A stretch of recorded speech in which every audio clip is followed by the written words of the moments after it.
Hey guys, this is Comic Uno, and today I'm doing Comic Uno's Best Comics of the Week, and this is a show where I review all the comics I've read this week in one show. We go least favorite to best pick of the week and everything in between. And before I get started, at the end of the video, we talk about the viewer's pick of the week, so in the comments below, let me know your pick of the week for a chance to be featured. So let's get started. Compared to last week, this was a much bigger haul. I had 16 books, added a few digital books to kind of make it even a bit heftier because there were some bigger titles that came out and I was a bit on the fence, but I was like, sure, let's try them out. But let's start out with number 16, and number 16 for me is The Amazing Spider-Man issue 67. Not a lot of Spider-Man in this one, honestly. It's pretty much the same story we've been getting. Spider-Man's like, well, I don't really want to be part of this superhero thing anymore. A lot of X-Men, some of that villain stuff happening, and that's pretty much the whole issue. I'm trying to remember if there's a huge cliffhanger. Honestly, that was actually one of my bigger things I didn't like about this issue either, is that it kind of feels like it's an abrupt ending. Didn't really feel like I had a big cliffhanger. So honestly, overall, this one didn't do it for me. I like the art. That was probably the strongest aspect. So 1.5 stars for me. That is number 16. Moving on to number 15, the topic of the video. One World Under Doom, issue 1. So I'm not currently reading Fantastic Four. I'm not a huge event fan. I just feel like most of the time, they don't really do much to impact the world. They just kind of feel manufactured for the sake of having an event instead of what the events used to be about, connecting titles and feeling big and having some major changes in the universe. And this just feels like, okay, we have a Fantastic Four movie coming out. Dr. Doom's gonna be a big element. Let's make him this ruler and see where that goes. And again, we've seen the political ruler aspect. We've seen it from Dr. Doom before. I felt like this was wordy. I didn't feel like there was as many character beats as I wanted. As someone who's not reading Fantastic Four, I also just didn't feel like much happened to be like, wow, I need to read that next issue. I was not even sure who the last person was in the end. Maybe that's someone from the Fantastic Four series. Maybe I missed something as I was reading it, but I didn't know who that character was. So I was like, there's nothing really that's hooking me here. So I most likely will not continue this book, and I don't recommend it for your pull list, but I guess if you're enjoying stuff like Avengers currently, or again, really been enjoying Fantastic Four, I think those are the readers that will enjoy this the most. So giving that 2 stars, and then is number 15. Moving on to number 14, a book I got on whim, and that is the Hive issue 1. I wanted to like this a lot more than I did because I like the art a lot. I like the concept of this worker bee saying, hey, let's go to the queen and kind of dismantle this. I just didn't get that personal commentary here. I feel like you're kind of thrown into it very quickly, and I just couldn't get those emotional beats I personally wanted with this book, even though I thought the art was good and I thought it was a unique concept. So overall, giving that one 2.5 stars, I think I gave it. 2 stars, and that is number 14. Moving on to number 13, which is Magik issue 2. I liked the first issue a lot more. I felt like to be more of a bigger direction. This one is the girl, Magik, she teams up with this character that we saw in the first issue. They deal with some demon stuff, and that's kind of it. It didn't really progress the plot, didn't get you sucked in as much as I want. We'll see next month if it is this big of a week. I might not get issue 3, but if it's a smaller week, I'll give issue 3 a try because I liked issue 1. I like the art. I just kind of see the writing on the walls of where the series is going to be going. So giving that one 2.5 stars, and that is number 13. Moving on to number 12, which is Black Lightning issue 4. I believe we have 1 or 2 more issues left for this one. It is a mini-series. And I want a lot more of the Black Lightning family. I think you get teases of it at the beginning of Jefferson talking about his daughter and things that have happened to her. Then we skirt and go to different areas. We have a whole random character that, not random, but the newer character that shows up here, takes a lot of panel time. And you just don't get as much from the family, which I like about Black Lightning. I was sold on with that first issue that I just don't feel like you're getting as much because of the plot and because of what's going on with these characters, but I also think is the reason why you tend to read Black Lightning. So giving this one 2.5 stars, I just thought it missed the mark a bit. Moving on to number 11, which is the Powerpuff Girls, the Valentine's Day special. They have a lot of issues for Powerpuff Girls, which I like. I like the Powerpuff Girls, but I don't know if every special is needed. Here, I thought the artwork was definitely more manga-esque, leaning more towards the 90s manga, and I don't know if it quite worked here. But I like the ending. I thought it was a cute ending of Blossom has this crush on this guy, and then the guy ends up being, a kindergartner and having his own thoughts. So I thought that was interesting, but I don't think it was enough to say, go pick up this $6 comic book. Maybe just follow the regular Powerpuff Girls series, which is already kind of like a light palate cleanser read. So moving on, and that was 2.5 stars. Moving on to number 10, which is another book I kind of got on a whim because I felt like a lot of people were talking about it. I'm like, I'll at least give this issue a try. And that's Eddie Brock, Carnage. I've not been following Eddie Brock for a while. I felt like the Venom stuff which is in a good way, I think it just got very heavy and was doing its own thing on the side. And after Donny Cates' run, I couldn't get into the run after that. So I just felt like I lost track on Venom and the symbiotes, and then you had a lot of symbiote overdrive with all the Venomverse stuff going on. So I just haven't touched Venom in a while. And I'm not a huge Carnage fan. Like, I like Venom, I like his side of stuff, but Carnage has just never been a character I'm that interested in for a solo series. Like, I like him as a villain in different stuff, but not really in his individual series. But when you're mashing both Eddie Brock and Carnage, I'm like, sure, why not? And you have the artist who did Punisher with Jason Aaron. I really like this artist, and that kind of sucked me in. I thought the Plane story was interesting, but the voice between him and Carnage just, you know, it didn't really sell me as someone who's not a Carnage fan. But I think if you're a fan of these two characters, I think it does enough. Like, I like the cliffhanger of him targeting these other people. I think it drives you to get the next issue depending on how big of a fan you are. I don't think this is going to make you an Eddie Brock or Carnage fan though. So overall, giving that one 3 stars. Glad I tried it, but didn't really wow me. That's number 10. Moving on to number 9, which is Absolute Batman issue 5. You know, I like Absolute Batman. I'm a little sad that it's like kind of more in the middle of the pile where it used to be like a pick of the week, but it's a little slower as they describe Batman's history and we get to see movement in what Gotham is looking like. I like what's going on, but it's not that wow factor that you kind of got from those first couple of issues because you're learning about this world. I want some wow factors now as we get towards more towards the end of this arc. But I liked it. I still think there was interesting character beats. I especially like Bruce's mom because I think she's such a wild card to be played here, and I like exploring that history a lot. And I think the villain's interesting. I like that he feels like a Batman villain, and you know, but it feels like a little bit of a modern spin on it. So giving that 3.5 stars, and that is number 9.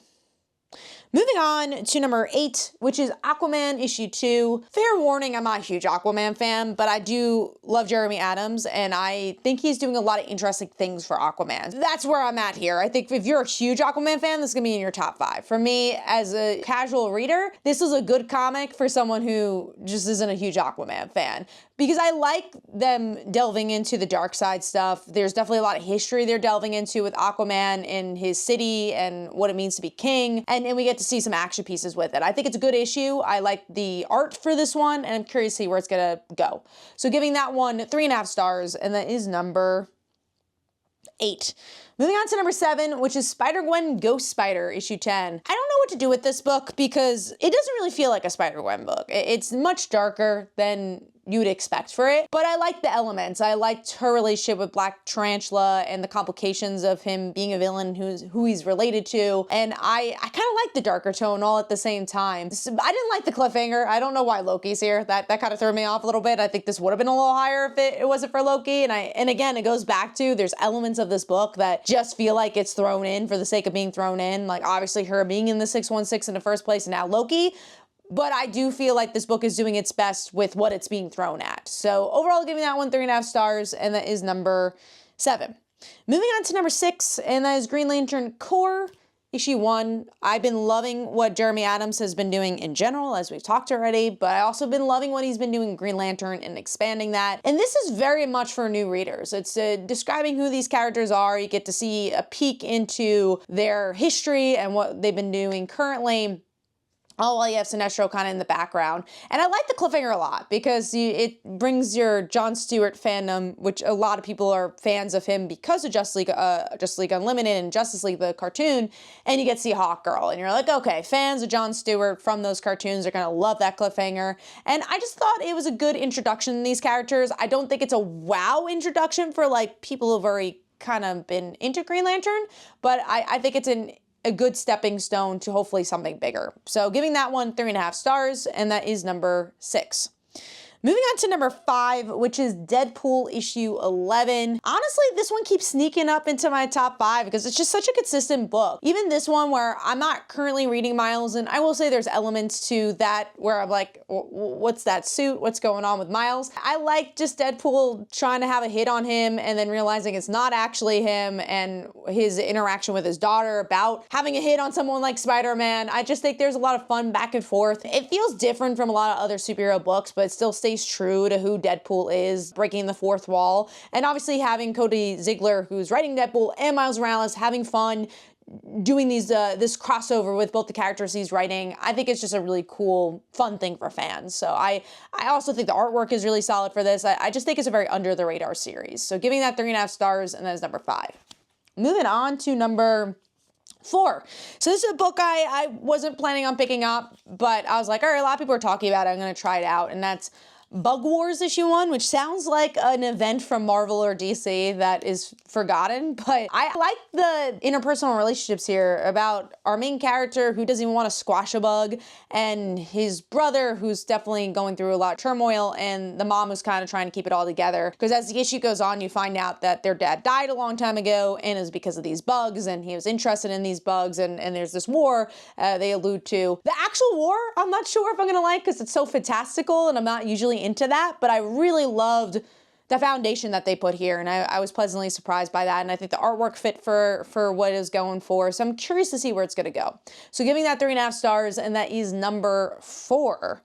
Moving on to number 3, which is Cable Loving Chrome issue 2. Again, another great under the radar series. If you like Cable, I feel like it's a love letter to him. It shows everything we've seen with him in the past, but also feels different because we finally have him connecting to someone. We get to see this romance between him and this girl, also has the techno virus, but obviously deals with it in a different way because she doesn't have powers. Him also just being nostalgic about Hope, I guess in the general sense, but also his daughter, and just dealing with all that. And then in the end, his virus kind of goes crazy. So I just think as a Cable fan, you just get everything you want from it, and it's just a fun read. So I've been enjoying that. So I'm gonna give that 4 stars.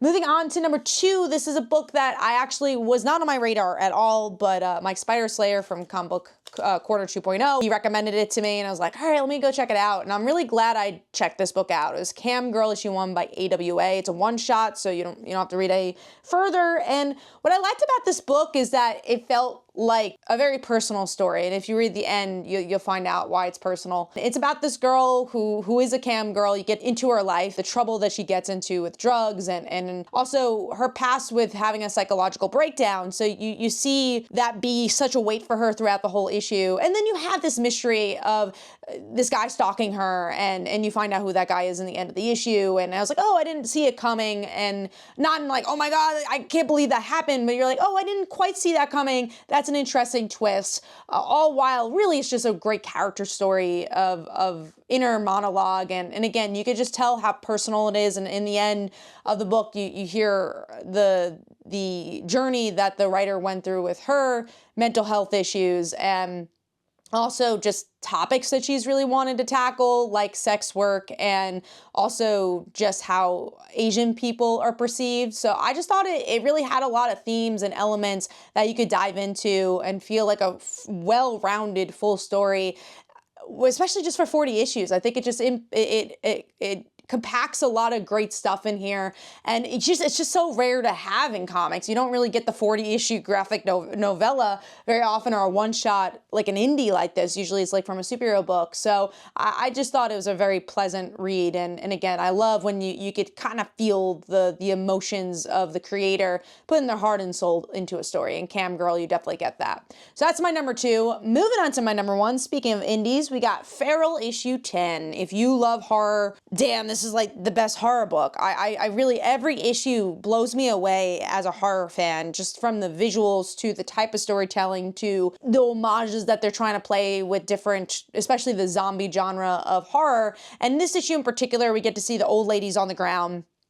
They're thinking, we probably got to eat her if we're going to survive. And then the old lady comes back in like a very Michael Myers type way. And they have to defeat the lady. And then there's some twists and turns about what's going on with the actual disease. Maybe some characters that show up again. all while there's a lot of action alongside that, where of course it's just bringing our main characters into danger again. But then of course, you know, you have the art style of this Disney cartoon cat. So it just, the contrast is so fun that we all know and love from Stray Dogs, and then you have this really interesting commentary on horror using the visual medium of comics to express that. So I love this book. I thought this was a great issue. Given that 4.5 stars, that is my pick of the week. Hopefully you guys enjoyed. This is Comic Uno. Let me know in the comments below what your pick of the week was. And last week's pick of the week was Batman Off-World. And here are some comments about that. Hopefully you guys enjoyed. This is Comic Uno, and I'll see you guys in the next one. Bye.